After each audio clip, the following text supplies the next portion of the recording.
we all know the construction projects are professionally managed in today's world. So the time we started managing it professionally, the construction projects in a professional way, we can see that always there is a restriction of a time, there is a restriction of a cost, and also we started understanding and started implementing the quality, safety, and many other parameters. So if you look at today's construction, we can see that much beyond the triple constraints what we started talking in the earlies, to deliver a scope of a project within the time, within the cost, and within the quality, it is grown to see that how we can deliver the project within the safety, within the quality, within the sustainability, and also ensuring a continuous improvement in the way which we are delivering the project. Now look at the governments and the private sector. An example, the Qatar government in one of their private sector on a public department project, the Ashgal projects, they have included the clauses of a continuous improvement. That means you have to enhance the performance of your project within the project. It's not like you take the lessons learned and improve the project on the next project. You have to ensure that the way what we work need to be improved consistently. Now, this is what we all agreed at the time, the beginning of a project, and unfortunately, we started creating a different roles and responsibility to deliver all these matters. Now, someone having a responsibility to deliver the budget at the time of the project starts, they spend long time to negotiate and get the cost down. That may slip the time in the beginning itself. Now what will happen? Someone else is responsible for delivering the time. They will try to put everything together and try to start the project as much as early as possible, even the things are not in line. Now what will happen? The person who is responsible to deliver the scope, he will be having a pressure to deliver the project within the time, within the budget, and within all other requirements of what it is being defined or stipulated in the project. Now you can see that when a construction project starts, everyone is with a very great confidence. Yeah, we all will be delivering as the client required. But as the project progresses, what will happen? Most of the time, the people will come back and say that, you want a quality product? I need a more time. You want the cost to be controlled? Then don't ask me all other matters to be. So many a times we face a challenge and we see that the time, cost, quality, safety, everything is finding difficulty to deliver, even though we agreed that in the beginning of a project. Why that is happening? Is it that impossible to deliver it? Is it a myth that we can deliver everything together? Not really. When we start the project, the people will start mobilizing all the resources. They will give all the manpower and equipments, but many times we can see that they will be getting a less resource efficiency or equipment utilization. Now what will happen?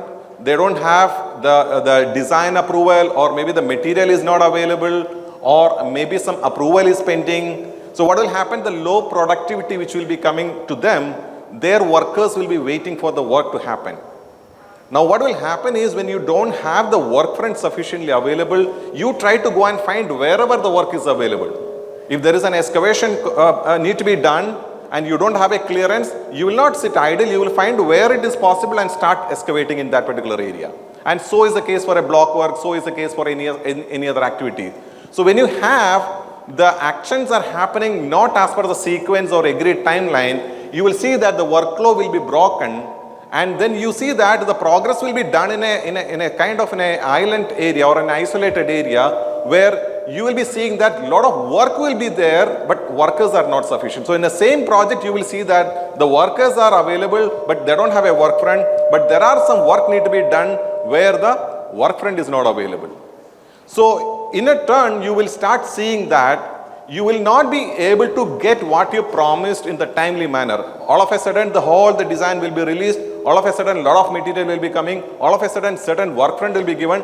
So you will start seeing the unevenness, the variation in the commitment. So the schedule what we are expecting in the beginning of a project, or the time what we agreed, may not be happening together. Now this will put a pressure on the downstream, the next in line person. And you will start seeing a lot of overburden in the system. Within the short period now, you have to conclude or complete a lot of activities to be done. Now this putting a pressure on the entire construction team, and this is where you will see that the people will start thinking, okay, you tell me what is your priority. Do you want quality to be taken care? Give me more time. You want a safety to be taken care? Give me more time. You want a cost to be cautious? Then give me more time. You want a time? Then forget about everything. No, that is not the scenario. But unfortunately, when this is scenario, the people will start thinking about only themselves. So you will start seeing that there is a silo way of looking into the improvement. Everyone is worried about their production and productivity. So you will see that any contractor, any subcontractor, they will be thinking about their work, how can be progress, because end of the month we need to get a sufficient billing or invoicing for them. Now when we started looking, like take an example of a block work, if they are not consistently working and giving a work front for the electrical or next in line the plastering, what will happen? The work will be stagnated. You will not be able to see any progress in the project, but whereas maybe the block work person can get a sufficient work front. Now this will create a situation where someone else will go and complain and the project manager have to interfere and seeing that, okay, now let us do some firefighting. There is a huge delay, there is a contractor is not working, so let us bring some more manpower and let us do it. So what you will see that all of a sudden you will start seeing everyone will be focusing on the firefighting. And this firefighting will ultimately lead to a situation when we are not really worried about what the real end customer required or what our client, what we ask them to or ask us to do in the beginning of a project. Now everyone's focus when it is on the resource efficiency or to make money for the resources deployed in the project, you will start seeing there are many other problems will be started coming, like there is a long time to start and complete. You will see that the example which we mentioned, the excavation contractor, for example, if he is doing in a pipeline excavation, he is getting a work front, he will just go and do making a trenches across the road, which will take a longer time to close it now because after the excavation the pipe need to be laid, which may not be possible to do it because some approval may be pending or some material need to be coming and everything.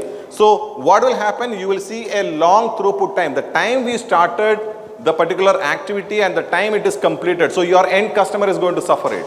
In a building, we can see that the block works are happening, but the conduits are not happening. So you will not getting a consistent work for the plastering person. So the real work may not be happening in a consistent or in a continuous way. So you will start seeing that there will be many places the work will be happening and there are many restart. You deploy one person in one place, he have to be moved to the other location, he have to be moved to the other location. So we are unable to make a real planned work, which all will create further need. Now for example, if there's a long time to complete an activity, your safety, your quality. Now in an example, if you're doing a trench and you need to use a geotextile to put it as a protection before the wrapping need to be done, and if you are exposing that to the sunlight for a longer duration or a rain for a longer duration, the quality will be getting affected.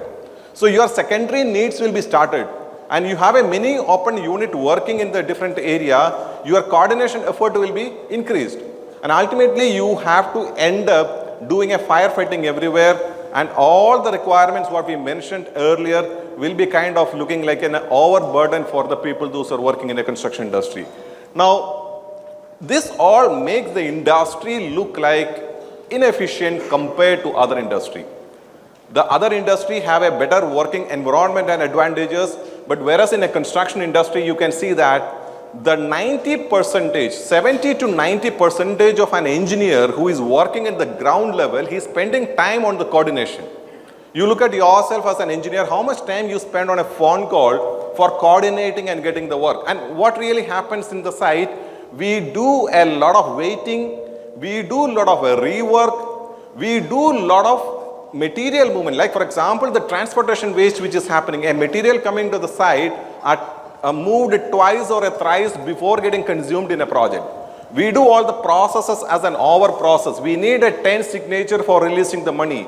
We need 25 to 30 days to get a material approval or maybe more. We need 14 to 15 days to get an RFI to be answered, and that RFI may have to resubmit again. So the time and effort and the energy what we are spending in the construction side, if you all put together, you can see that the more value adding activities we are doing in a construction is only 10% compared to other industries. And this really matters a lot. And this is what the problem which has been resolved in the other industries long before. All what I've mentioned can be comprised into three major problems: the waste in terms of the time and effort what we are putting, the delays and rework and over processing and everything, which creating a kind of uncertainty in the commitment what we are doing. Sometimes there is no work. When the work comes, everything comes together and we are putting a lot of overburdening on the people. There are times just before the handing over a project, we have to spend probably overnight, maybe 2 weeks we have to stretch without a sleep to complete the work. So we overburden the entire system. The lean is a concept which evolved from the Toyota in the automobile industry. It's gone to the various other industries and now it is practicing in construction also, which is focusing on bringing a culture of respect and continuous improvement. To do what? To deliver more value to the customer, not just the end customer, even for your next in line customer. If there is a block work, the block work completed, the conduiting can be done. So he is a customer. So focus on the customer value and seeing that how we can minimize the non-value adding activities what we are performing in the construction project or in a design or in a procurement. So the lean is a concept which is now talking about the new paradigm of understanding what is the end customer or the intermediate customer required, how does we can achieve it over a period of time, what are the steps to be followed, the stream, how it is the value can be delivered. Now take an example of a villa project from the starting to end. So the end customer required is the villa to be ready for a residential or for a staying there. Now that is the value for them. Now the value stream starting from the excavation to reach there, how many step of activities and the process need to be done, and ensure that each stitch or steps are been happening in a consistent manner. The flow of information and the material and progress is happening in a consistent way. Now what will happen if there is a design which is stopping them, all the information or the things are getting stuck there and it will be flooded in that area, the downstream, the next activity cannot be done it. So the flow need to be consistent in such a way that the next in line activity or next in line person should have the sufficient work front to achieve it. Many times we will see that each trade, they will come in a commercial apartments or in a commercial buildings or in an infrastructure project, even in the projects like in airports or in a major infrastructure project, you will see that there are times the next in line trade is struggling to get the work front. And that means the flow is not continuously happening. But whereas the particular trade may be progressing, but in a different area.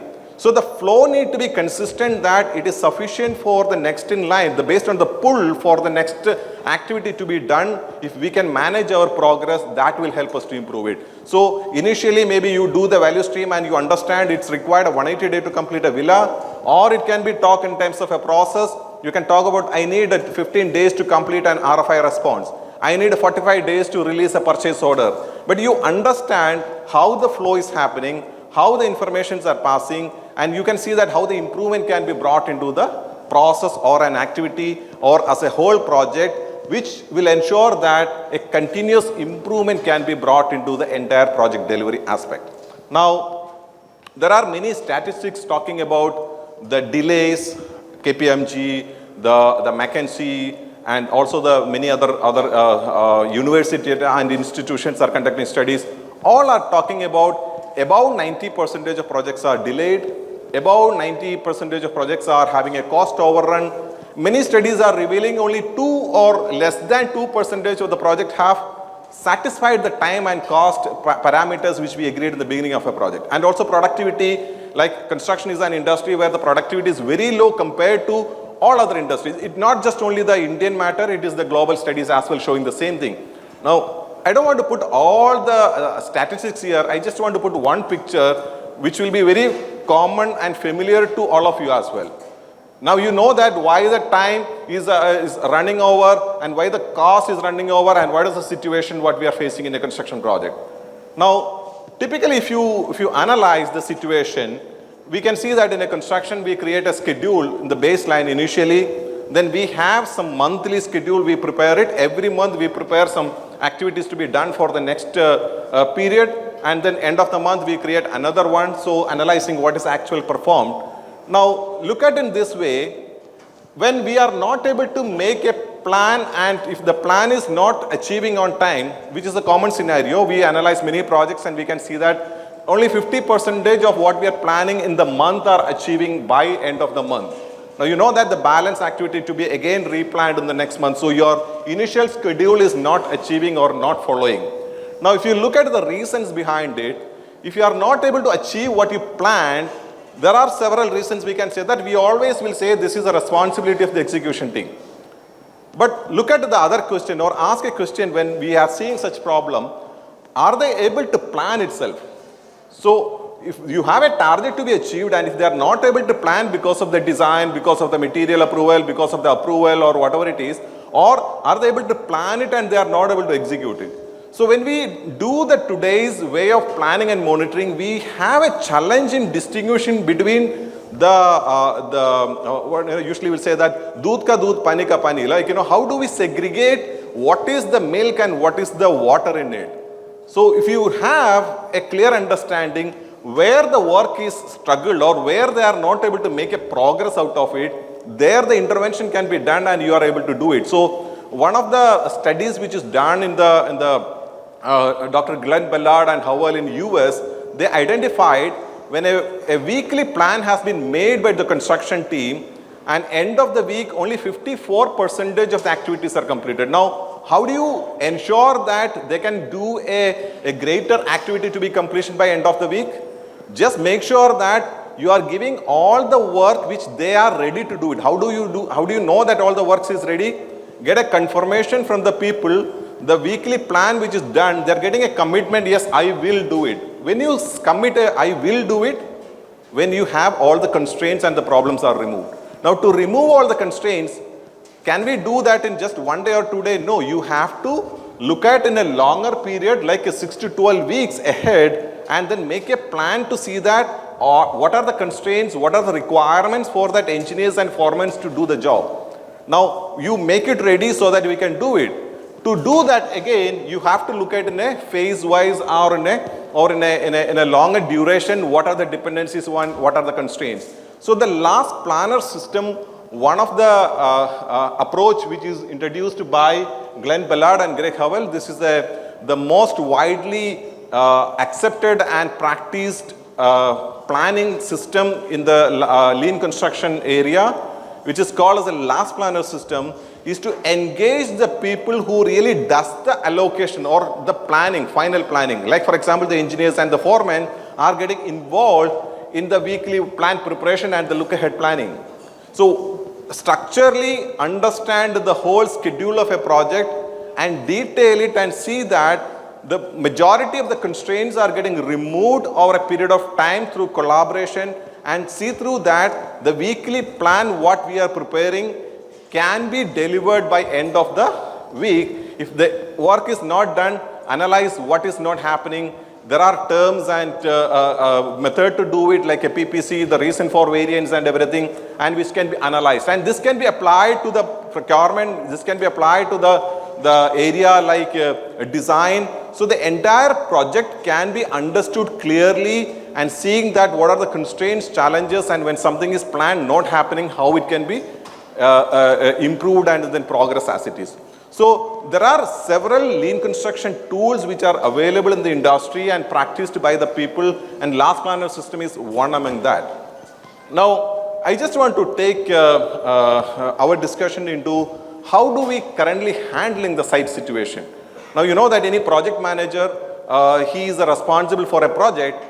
He don't have to plan his day. He just need to come in the site in the morning. He will get a phone call saying that, or maybe on the way he will get a phone call. He will be asked to come to the basement or to the first floor because there will be a problem. So the problem, the industry today, how it works is the project managers are the bigger firefighters or a crisis manager, not like a construction manager. So we always go to the site, some problems will come to us, we solve the problem. The more he become the firefighter and crisis manager, his role will be increased or acceptance will be increased in the industry and the project itself.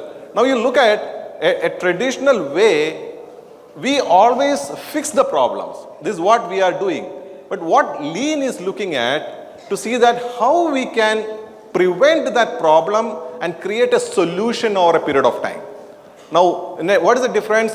Fixing a problem means where the problem intensity is there. In a simple language, you will say, if there is a small fire, we will not be available to close it out because we are handling the bigger fire. Let this become a big fire, then I will come and attend it. So you have a problem in approval, no, it's okay, we'll take some 2-3 days, chalega, we'll do it. But when you have a major problem like a material is not available, the work is stopped, immediately everyone will rush there, they'll make a phone call, they talk to the procurement will talk to the material guy, the material will say that I don't have the payment, they again call will come back, they again call the finance, so we will solve the problem then and there.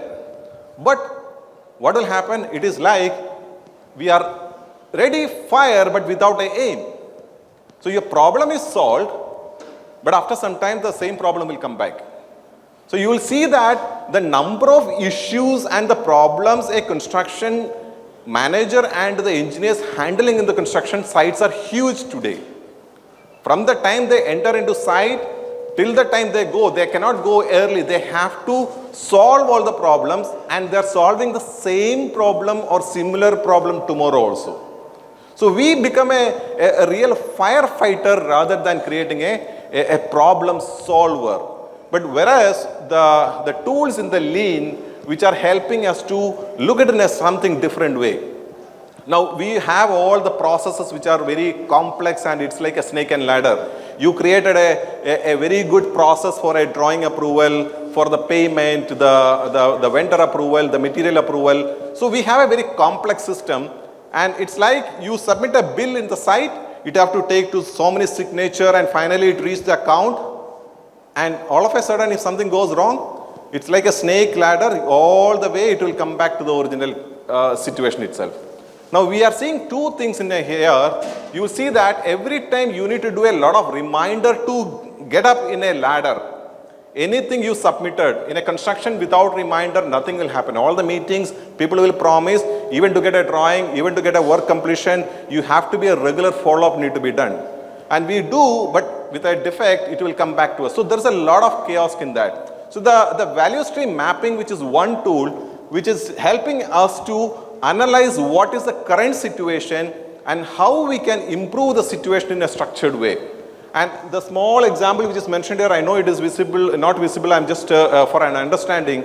There was a problem in a project where 32 hours was taking to construct one particular element of a construction instead of 8 hours planned by the planning engineers. Now when you detail analyze, you find out 59% of the effort what we providing or putting in the system was non-value adding activity. Like, waiting for the crane, searching for the material, improper access. Now, when you have the problems in front of you, put the time and effort to see that how it can be improved. Now, this is one simple way of using the value stream mapping to solve the problem, whereas the value stream mapping can be used and see that we can eliminate certain steps as well. We can reduce the timeline.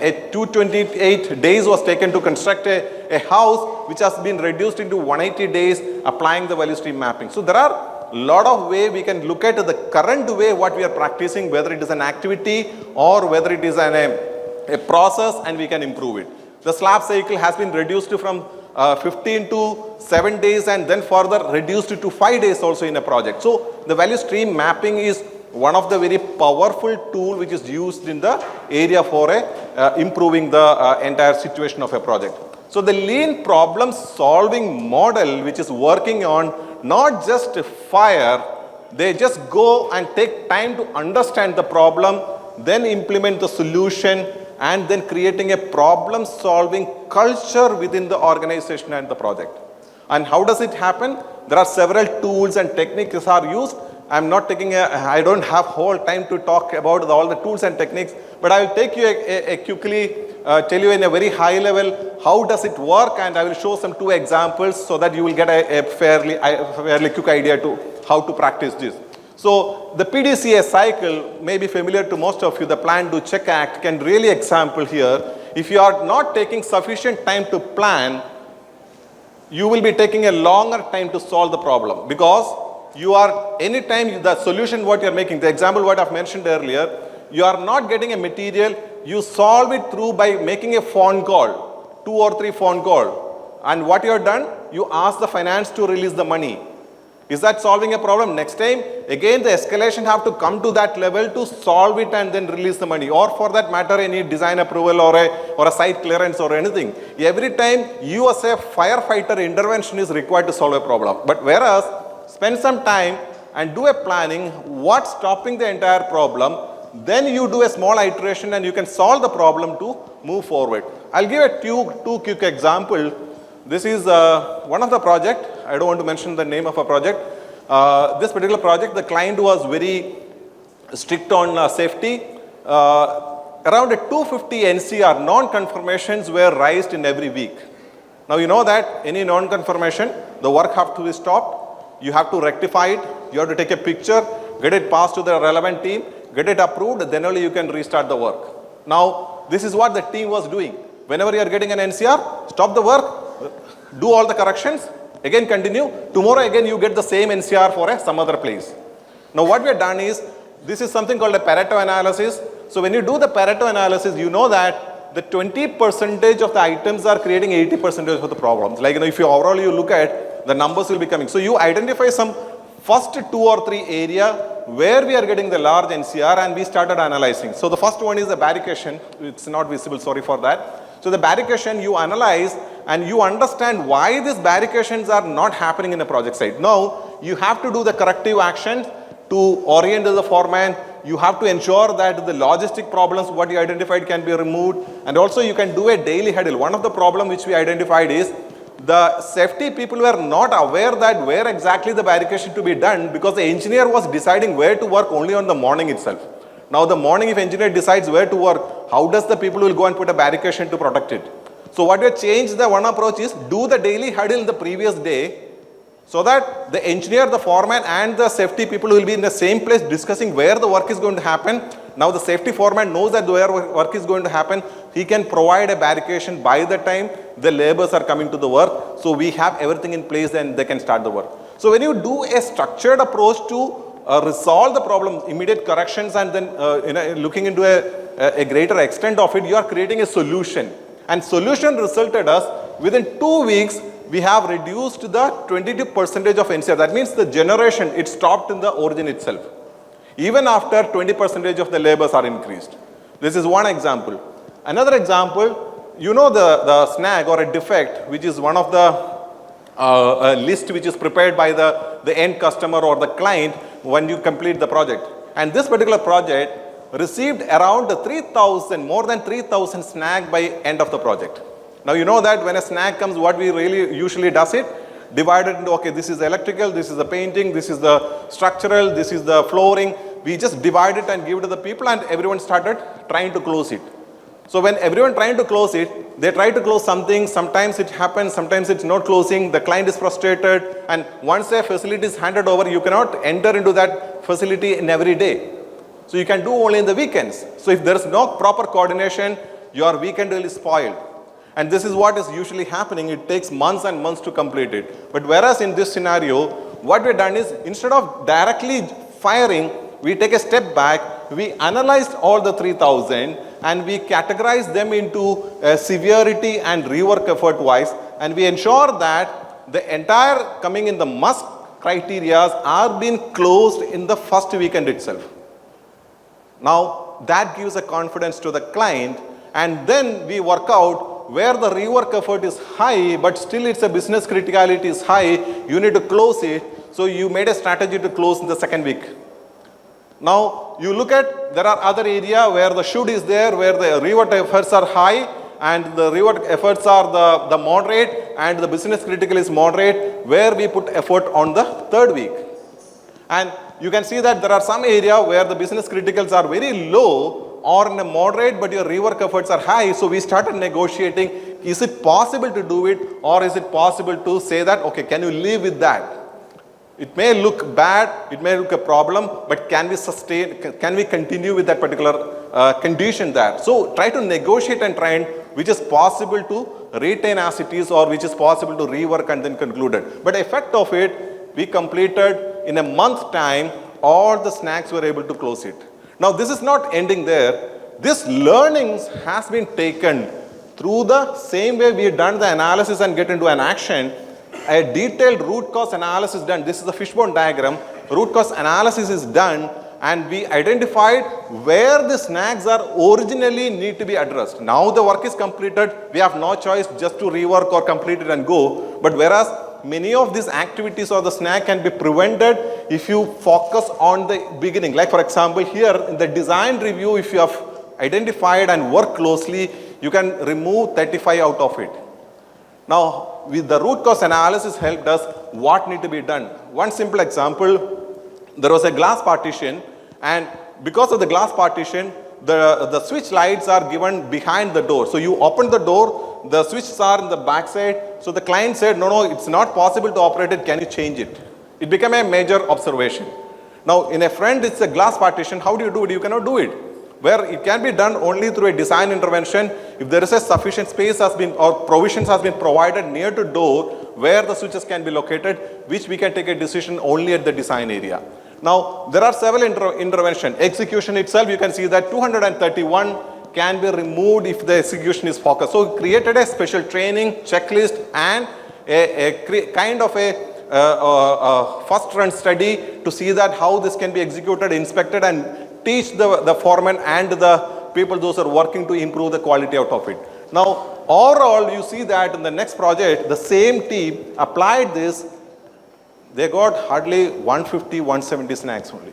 The same team in the same location in a different client. And that particular project, we applied the last planner system as well, and we have got the project completed in a 10% lesser time as well.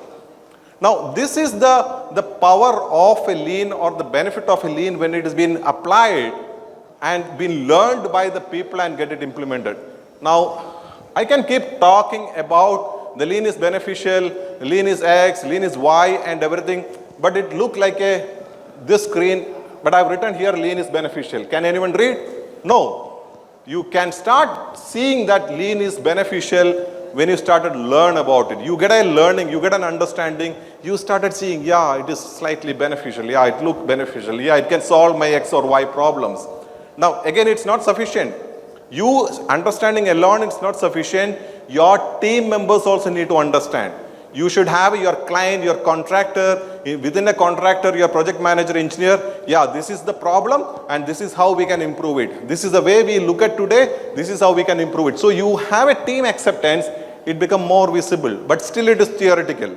You need to apply it in a project, you need to practice it and you need to realize the benefit. That is when you realize the lean is beneficial. I'm practicing in the lean for almost 15 years now. And I've seen the lean is getting implemented now across the globe. And you can see that there are many organizations. Now, there's an Institute for Lean Construction Excellence in India, Lean Construction Institute in the US.